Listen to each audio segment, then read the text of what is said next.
Restauration, balades, activités nautiques et sportives, événements, pêche. Il y a toujours quelque chose à faire sur la base de loisirs de la Saline à Lure. Toutes les actus sur notre page Facebook ou sur pays-de-lure.fr.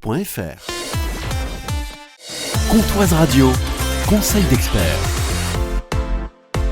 Bonjour Joanne Théron. Bonjour. Vous êtes expert et formateur en intelligence artificielle en Franche-Comté. L'intelligence artificielle fait le tri sur l'actualité. Débordé par la masse d'informations en ligne, imaginez un assistant qui lit tout pour vous et ne vous restitue que l'essentiel. Un gain de temps assuré pour rester au courant sans y passer la journée. Concrètement, vous pouvez demander à l'IA « Résume-moi les 3 infos principales du jour » ou « Donne-moi un résumé de 7 articles de presse ». Vous pouvez aussi copier-coller un texte trop long et demander « Résume ce texte en 5 phrases ». En quelques secondes, vous obtenez une synthèse claire qui vous permet de rester informé, même avec un emploi du temps chargé. C'est aussi utile pour suivre un sujet en particulier. Environnement, politique, technologie. L'IA peut vous faire une revue de presse ciblée ou vous expliquer un événement complexe dans un langage simple. Elle peut même vous proposer un récapitulatif hebdomadaire si vous le lui demandez. Bien sûr, l'IA n'est pas journaliste. Elle ne vérifie pas l'exactitude des faits, ne cite pas toujours ses sources, même s'il y a eu de grosses améliorations sur ce point, et elle peut parfois simplifier un peu trop. Pour des sujets sensibles ou nuancés, il reste essentiel de croiser avec d'autres sources humaines. Mais pour rester informé au quotidien, c'est un outil redoutablement efficace.